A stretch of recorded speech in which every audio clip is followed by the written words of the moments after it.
Hola, buenas tardes. En primer lugar, muchas gracias a la Comisión por haberme otorgado este premio y también disculpas por no poder estar ahí esta tarde con todos vosotros.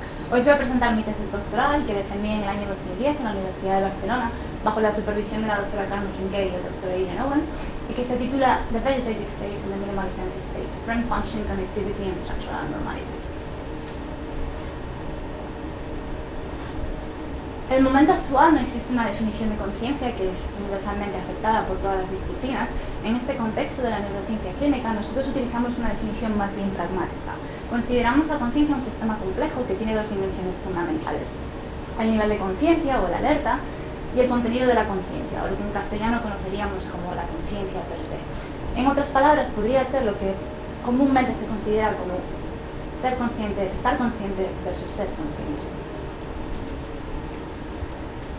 Estos dos sistemas dependen de redes cerebrales muy distintas y aunque conocemos muy bien las redes de las que depende la alerta, el nivel de la conciencia, que es el sistema reticular activador ascendente, aún no conocemos muy bien las redes de las que depende el contenido de la conciencia. Hay varias teorías en la literatura, quizás la más aceptada es que el tálamo, en concreto la parte central del tálamo, y sus conexiones con distintas redes corticales estarían en el eje central de lo que serían las bases estructurales de la conciencia.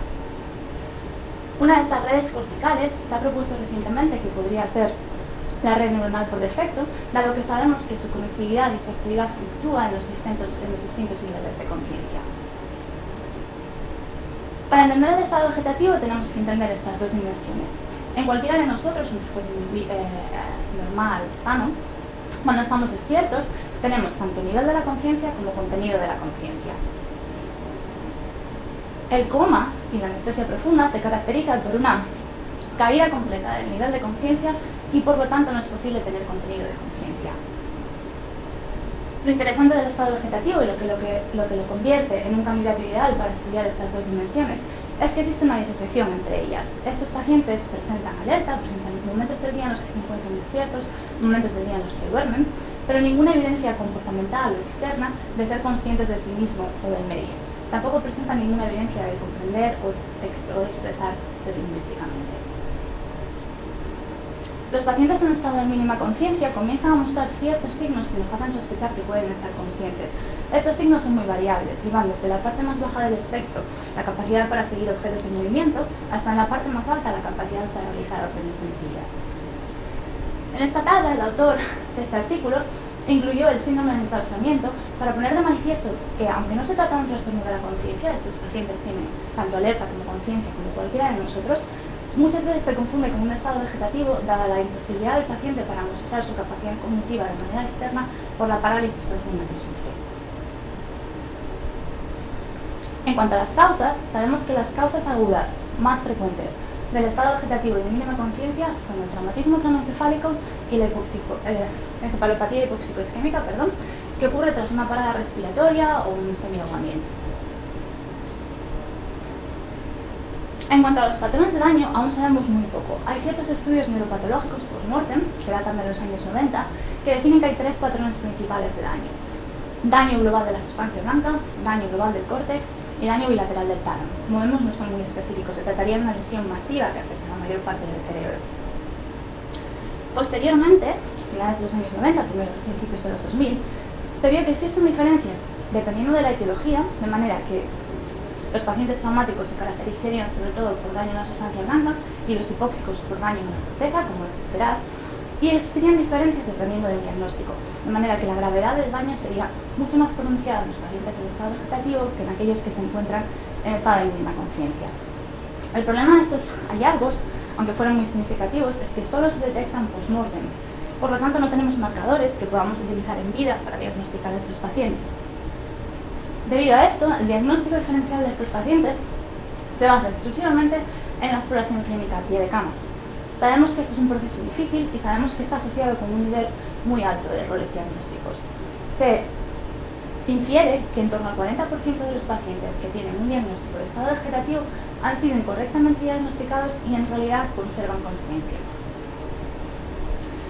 Esto, como podéis imaginar, generó una gran revolución en la literatura y a mediados de los años 2000 se empezaron a publicar una serie de escalas y de guías específicamente destinadas al diagnóstico diferencial entre estos dos grupos. Sin embargo, la película no cambió mucho. En el estudio más reciente, que data del 2009, se vio que, de nuevo, el 40% del grupo de pacientes estudiados que habían sido diagnosticados como en estado vegetativo en realidad retenían conciencia. En este contexto, la neuroimagen funcional aparece como un candidato ideal para estudiar la función cognitiva de estos pacientes, dado que nos permite estudiar la función cerebral sin depender de la capacidad externa del paciente para mostrárnoslo. Estos estudios han demostrado respuestas apropiadas en pacientes en estado vegetativo y de mínima conciencia ante el nombre propio, estimulación visual o estimulación táctil. Pero en el momento en el que concebimos esta tesis doctoral no había ningún estudio que hubiera estudiado de manera sistemática el procesamiento lingüístico en estos pacientes. En 2006, el doctor Ian Owen dio un paso más allá con estos estudios pasivos y en lugar de simplemente presentarle cierta estimulación al paciente, le pidió a un paciente que realizara una tarea. Él demostró que esta paciente, que estaba diagnosticada en estado vegetativo, era en realidad consciente y era capaz de seguir órdenes, no con su comportamiento externo, sino modulando su actividad cerebral ante dos tareas que le pedían. En este caso era imaginarse jugando al tenis o recorrer las habitaciones de su casa. En una fecha muy cercana a la publicación de esta tesis doctoral, el mismo grupo de investigación aplicó este estudio a 54 pacientes y demostró que el 20% de ellos eran capaces de este seguimiento de órdenes y por lo tanto eran conscientes, a pesar de su diagnóstico de estado vegetativo. Más aún, en uno de ellos consiguieron comunicarse pidiéndole al paciente que respondiera a una serie de preguntas de sí o no, imaginándose una condición u otra dependiendo de cuál fuera su respuesta. Por el contrario de este rápido avance en los estudios de neuroimagen funcional aplicados a este tipo de pacientes, todavía son muy pocos los estudios que podemos encontrar desde el campo de la neuroimagen estructural. Casi todos se han centrado en la imagen por tensor de difusión, y lo que parecen indicar es que hay cierto valor pronóstico de esta técnica en pacientes traumáticos cuando los vemos en la fase aguda. También ha encontrado ciertas diferencias, dependiendo de la etiología, traumáticos o no traumáticos, en pacientes en estado vegetativo. Sin embargo, ningún estudio, ni estructural ni funcional, hasta la fecha de esta tesis, había conseguido encontrar biomarcadores claros que permitieran diferenciar entre pacientes en estado vegetativo y pacientes en estado de mínima conciencia y por lo tanto fueran de alguna utilidad para el diagnóstico.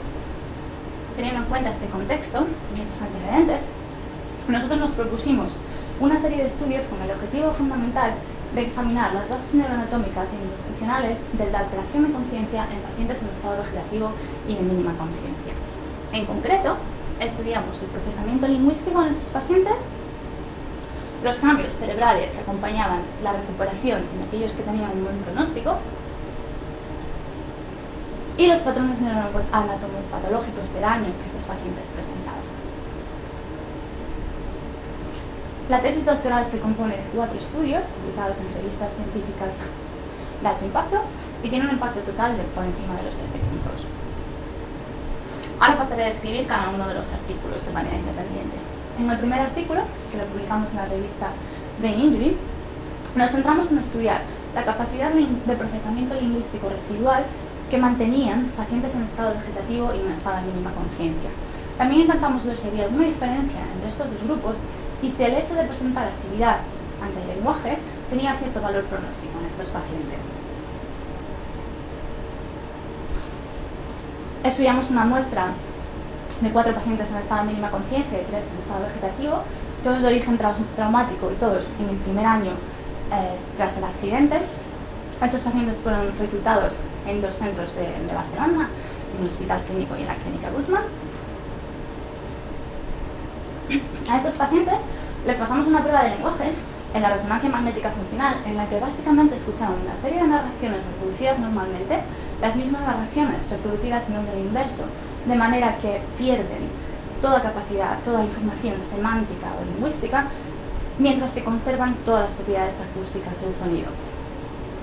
Y las alternamos con periodos de silencio. Para el procesamiento de los datos utilizamos SPM con un protocolo de procesamiento estándar. Y en el análisis estadístico comparamos el procesamiento auditivo y también obtuvimos el procesamiento lingüístico. utilizamos los controles para generar un patrón normal con el que comparar cada uno de nuestros pacientes. Aquí podéis ver los resultados.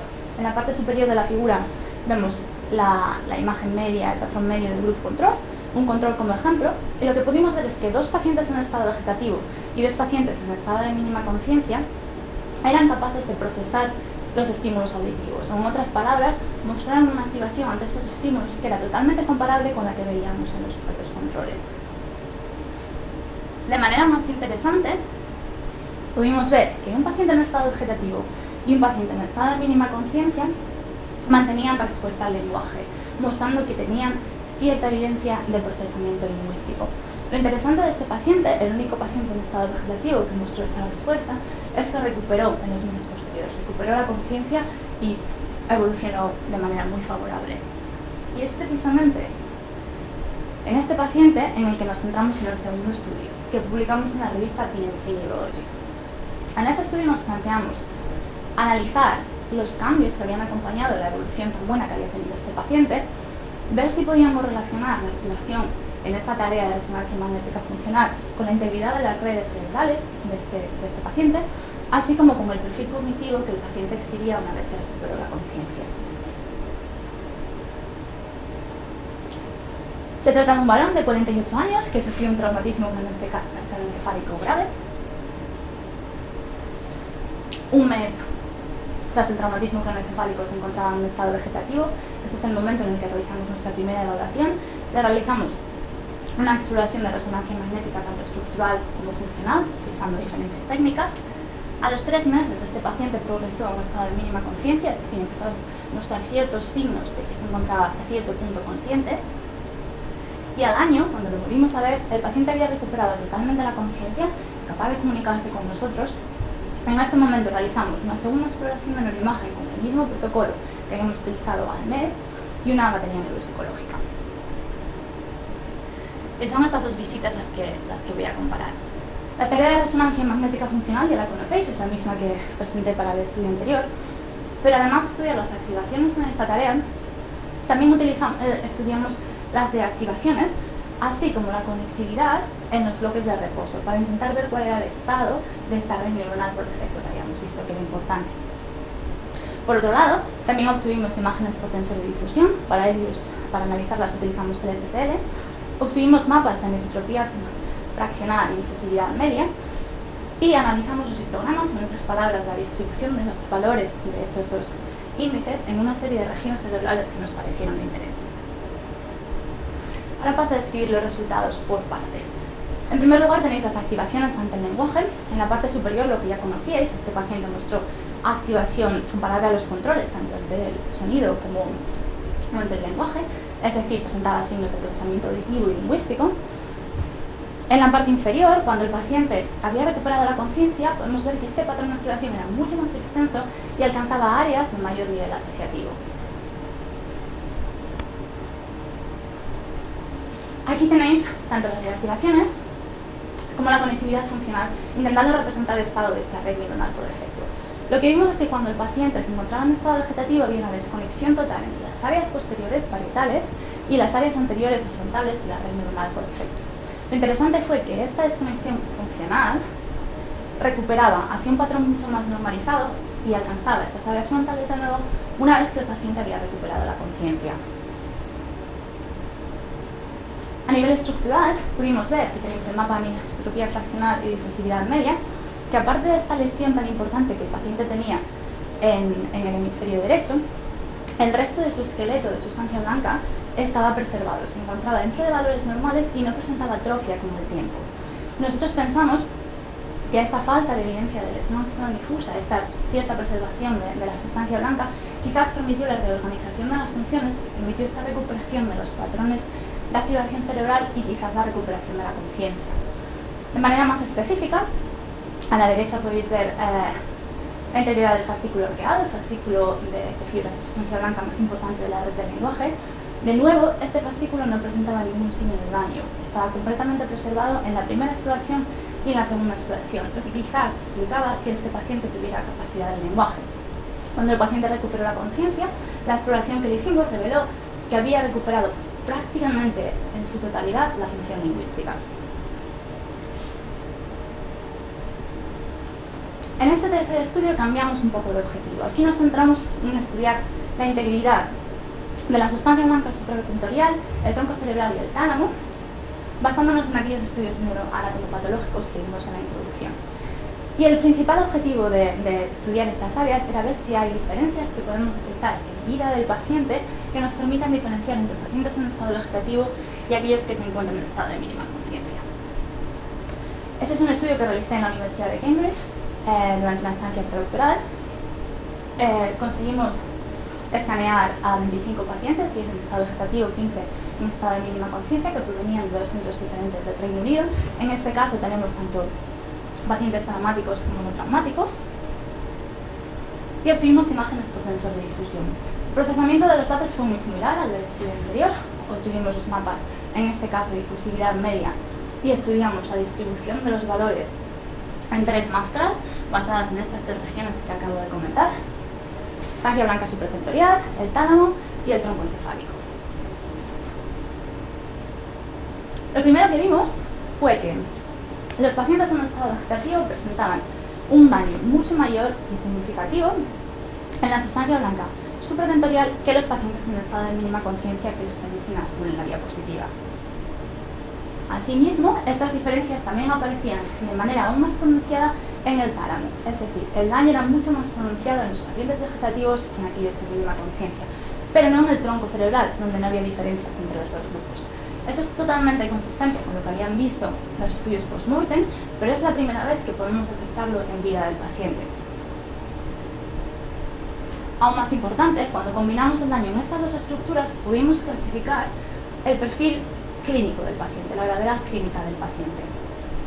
Y quizás lo más interesante de este estudio es que combinando estas dos estructuras, el daño en estas dos estructuras, conseguimos clasificar, o en otras palabras, diagnosticar correctamente al 95% de los pacientes estudiados.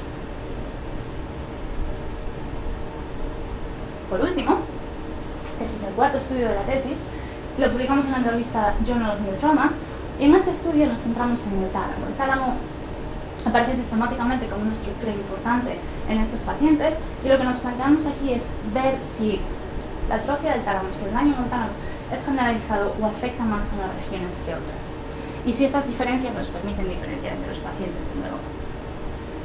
Este es un estudio de nuevo realizado con la muestra de pacientes de Barcelona. Incluimos 8 pacientes en estado de mínima conciencia y 4 en estado vegetativo, todos de origen traumático y todos en el primer año tras el accidente. Y aquí utilizamos una técnica un poquito diferente. Nos basamos en las imágenes estructurales de alta resolución potenciadas en T1 y utilizamos FSL para hacer una extracción y una reconstrucción tridimensional de los tálamos, los podéis ver ahí, y una comparación punto a punto de la forma de los tálamos para evaluar la atrofia a nivel regional. Un primer análisis global demostró que a nivel de tálamo global bilateral, los pacientes en estado vegetativo y de mínima conciencia combinados presentan una atrofia, una reducción del volumen del tálamo cuando los comparamos con los controles. Lo interesante es que esta atrofia solo era significativa cuando comparábamos los pacientes vegetativos con los controles, pero no cuando comparábamos los pacientes en mínima conciencia con los controles. A nivel regional, aquí tenéis una representación tridimensional del tálamo, una visión posterior, una visión anterior. Las zonas en azul son las zonas con mayor atrofia, las zonas en rojo, las zonas preservadas. Y lo que podéis ver aquí es que la atrofia no es homogénea, no afecta por igual a todas las áreas del tálamo. Las áreas que se encontraban más afectadas, más dañadas, era el cuerpo dorsomedial, que corresponde con el núcleo dorsomedial y la lámina vertebral interna. Un segundo hallazgo que encontramos fue que esta atrofia era mucho más extendida, afectaba más núcleos en los pacientes en estado vegetativo que en aquellos en mínima conciencia, que como veis tienen muchas más áreas en rojo o preservadas. También vimos que la atrofia en estas regiones dorsomediales correlacionaba con la gravedad clínica de los pacientes, sugiriendo la importancia de estos núcleos en concreto, lo que en otros contextos se ha venido a llamar el tálamo central, para explicar la falta de conciencia, la alteración de conciencia que presentan estos pacientes. Las conclusiones de esta tesis son extensas y complejas, pero para el propósito de esta charla las he resumido en los 3 puntos que me parecen más importantes. El primero es que la resonancia magnética funcional puede detectar capacidades cognitivas residuales que se encuentran preservadas y que no podemos detectar en una exploración al pie de cama del paciente, incluso cuando estas capacidades desafían los criterios diagnósticos, como es el caso del lenguaje. En segundo lugar, la imagen por tensión de difusión nos permite identificar diferencias sutiles en las anormalidades estructurales que pueden ayudarnos en el diagnóstico diferencial de los pacientes vegetativos y los pacientes en mínima conciencia. Por último, a nivel de bases que pueden explicar estos trastornos, parece que la red neuronal por defecto y sus desconexiones funcionales, así como una atrofia, un daño específico en el tálamo, en concreto en el núcleo dosomerial de la lámina medular interna, parece estar en la base, o por lo menos tener un papel muy importante en explicar la alteración de conciencia que vemos en estos pacientes. Para finalizar, simplemente me gustaría agradecer a todos los centros que participaron en estos estudios y la financiación que recibimos por parte del Ministerio. Y muchas gracias a vosotros por vuestra atención.